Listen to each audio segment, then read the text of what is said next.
Secondo lei l'Africa paga un caro prezzo sugli errori delle grandi potenze? We end up with injustice, we end up with corruption, we end up with poverty, we end up with the worst possible things, we end up with the image. I don't have to tell you the image that you have in Africa. I don't have to tell you. Listen, when I was in office as an Air Force pilot,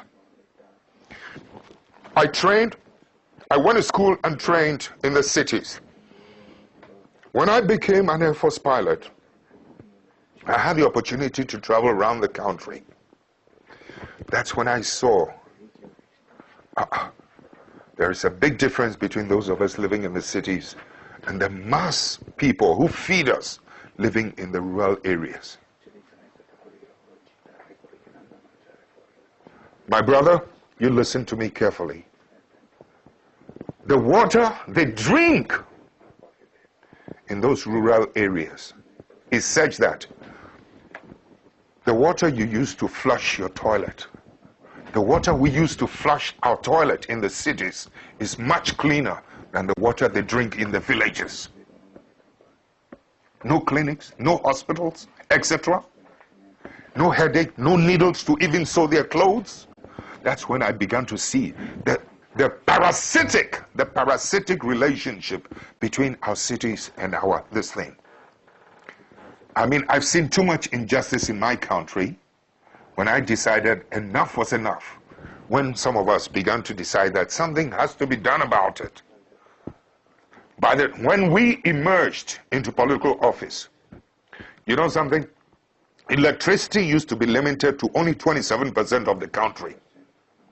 In the shortest possible time, we were able to, with Italian assistance, we were able to extend electricity from 27 to almost 87% of the rest of the country. We were able to extend roads. The infrastructure was improved every part of the country. I mean, it was beautiful. I mean, the energy now goes to every part of the village. Children can now go to school and can learn at night, so that my children living in the city will not have an advantage over that child in the village. My child has no superior, was not born with anything superior than that child in the village. But so long as that child in the village is denied and deprived of electricity to learn at night and good water, etc., my child in the city will always have the advantage over the ones in the rural areas. I've been to school where rural students were doing better with the passage of time than those of us in the cities. Please, I know the potential of humanity. So when you're talking about the effects of some of these things, sometimes, you know, these superpowers must learn to accommodate and to live and to accept patriotic leadership, patriotic citizens.